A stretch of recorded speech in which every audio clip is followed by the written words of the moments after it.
situation de la région Nord-Pas-de-Calais en termes d'emploi, de recrutement n'est pas forcément des mieux. Effectivement, aujourd'hui, le taux de chômage dans la région est de 12,9%. Alors, est-ce qu'on peut encore trouver un emploi ici, un emploi qualifié, et surtout dans quel domaine? Alors, première réaction, c'est que le taux de chômage est de 12,9% sur la région, mais ce n'est pas vrai au niveau des cadres. Le taux de chômage en France pour les cadres est inférieur à 4%, et ce de manière relativement durable, et il est inférieur à 4% également dans la région. Ensuite, il y a des dominantes géographiques et sectorielles dans la région.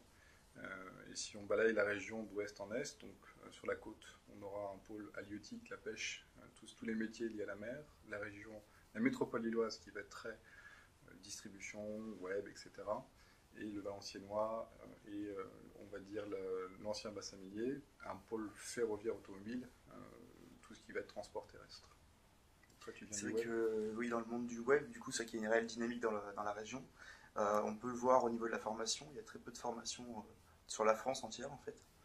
Du coup, il y a des spécialisations dans la formation, tout ce qui concerne la VAD et le commerce électronique en fait, ce qui permet d'apporter donc des compétences nouvelles en fait dans le secteur.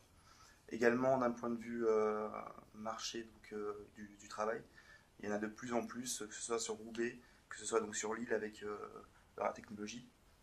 Il y a une réelle dynamique à ce niveau-là, avec des compétences recherchées et donc présentes, notamment donc, dans la partie informatique, nouvelles technologies sur des métiers aussi beaucoup plus ouverts. Donc la partie, par exemple, gestion de projet, donc une vision beaucoup plus fonctionnelle en fait, du métier. La région est passée finalement, il n'y a pas si longtemps que ça, d'un milieu plutôt industriel à un milieu très orienté commerce et services. Et ça fait quoi, 7-8 ans, pas plus. Ce transfert en fait, de compétences nécessite donc des gens qui sont soit dans des fonctions bien précises liées au commerce, liées à la distribution, mais également tout ce qui est transport, comme vous le disiez tout à l'heure. Transport sur la périphérie en fait, de la région. Alors, notamment sur les métiers web qu'on a vu tout à l'heure, c'est l'émergence de ce qu'on appelle le multicanal. Avant, on vendait par magasin, maintenant on vend beaucoup par du web. Et c'est assez symptomatique de voir les grands distributeurs de la région dédier finalement des équipes à ce mode de distribution, et c'est de plus en plus saillant. Ça demande des capacités logistiques de plus en plus fortes. Alors, après, l'industrie est toujours présente, et il y a un chiffre que j'aime bien donner aussi, c'est que le Nord-Pas-de-Calais, en fait dans le Nord-Pas-de-Calais, il y a plus de sièges sociaux d'entreprises qui font plus d'1 milliard d'euros qu'à Lyon. Donc tout ça, c'est complètement inconnu, mais ça reste quand même une réalité. Il y a un vrai tissu économique fort, distribution, industrie, il y a une vraie présence au niveau des cadres. Ce qui fait qu'on a un taux de chômage des cadres au niveau national. Et par ailleurs, on pense toujours aussi, comme on est dans une région où on parle de la VAD, du commerce, avec des grandes enseignes que tout le monde connaît, en tant que cadre, en tant qu'individu qui cherche du travail, on pense forcément à ces entreprises-là. Il faut savoir aussi qu'il y a un bassin de PME très important, et que c'est peut-être aussi ces entreprises-là qui vont recruter davantage cette année. Et au niveau web, enfin même numérique, je crois qu'il y a un jeu qui est bien connu qui s'appelle Dofus. C'est ça, c'est vrai qu'il y a toute une dynamique sur ce secteur-là. Donc le jeu vidéo, il y a également donc, tout ce qui va être également commerce ubiquitaire, de plus en plus.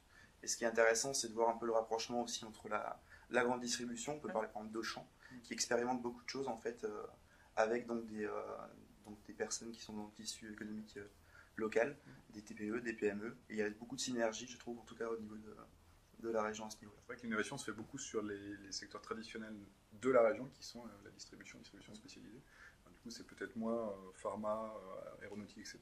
Ça n'empêche que c'est très ciblé sur la consommation courante aujourd'hui en France, et c'est quand même un domaine qui se tient bien depuis très longtemps en France, parce que c'est quand même le premier vecteur de croissance. Donc les grandes innovations sur ces sujets-là se font à Lille. Et si on revient sur la partie distrib, il y a 2 pôles en France qui sont forts, c'est Paris et Lille, et si vous voulez y évoluer, venir à Lille, c'est aussi une belle opportunité d'évolution de carrière pour le cadre et son conjoint. C'est-à-dire qu'on est capable d'absorber dans la région les deux. Également, si je peux parler de la partie aussi textile, du coup, où il y a beaucoup d'innovation aussi. C'est vrai que le textile, c'est historique, mais voilà, toute la partie texte.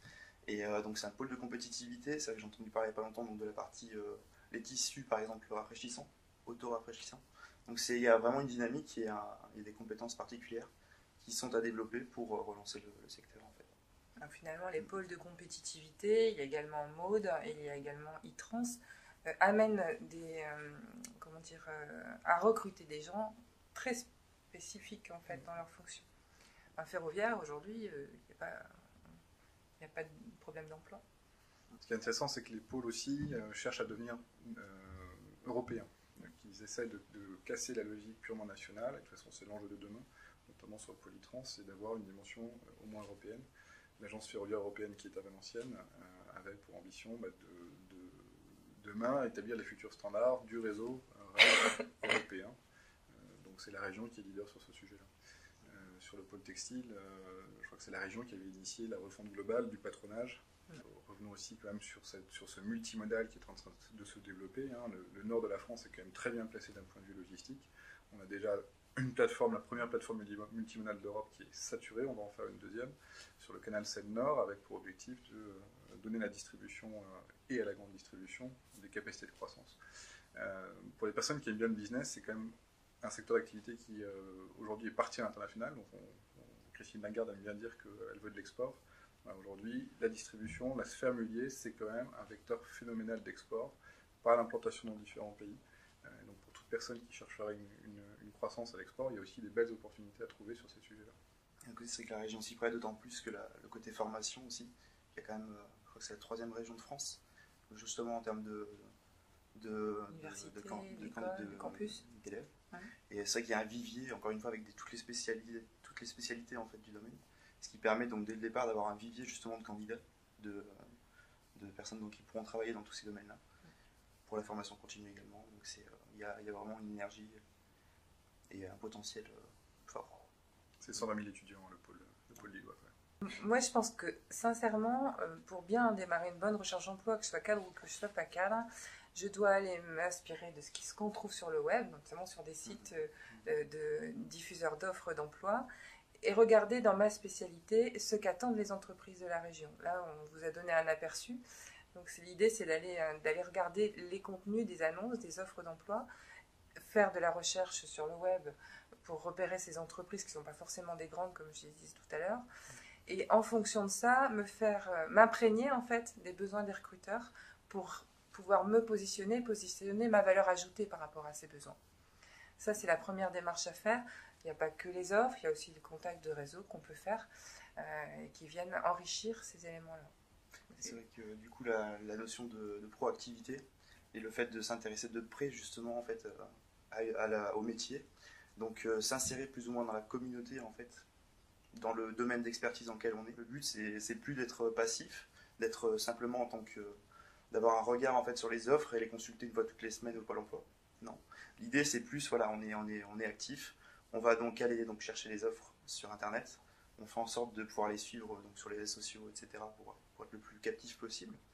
Mais également, donc, essayer d'aller sur la communauté. Échanger avec les blogueurs, pourquoi pas contribuer. Donc là, c'est quelque chose de plus. On fait valoir une compétence et elle n'est pas uniquement évoquée, elle est tangible, elle est présente et elle peut être reconnue auprès des recruteurs. L'utilisation des réseaux sociaux, bien sûr. On parle de réseau social, c'est vrai effectivement partout. Contrôlez votre image. Mettez-vous sur des réseaux sociaux professionnels, évitez Facebook, qui pose d'autres soucis d'un point de vue éthique du recrutement. Effectivement, mon métier étant chasseur, je vais beaucoup sur ces réseaux-là pour aller chercher des profils qui sont spécifiques et qui sont intéressants par rapport aux compétences recherchées dans la région. Donc mettez-vous en visibilité sur Viadeo, LinkedIn, etc. Voilà, c'est très bien ça. Un petit conseil, c'est aujourd'hui sur le web, on a tous les conseils à disposition. C'est-à-dire qu'un candidat, justement, il n'est pas seul à chercher un job. Il y a énormément de personnes qui sont là, qui donnent des tuyaux, justement, des recruteurs aussi, qui donnent, je peux prendre un exemple, un blog qui s'appelle, c'est le blog de Pierre Denier, en fait, c'est un recruteur qui tous les jours, en fait, diffuse justement des petites astuces pour les candidats. Comment bien réaliser son CV, que répondre à la question, à telle ou telle question. Autant écouter les conseils qui sont largement diffusés sur le web et être à l'écoute de tout ça.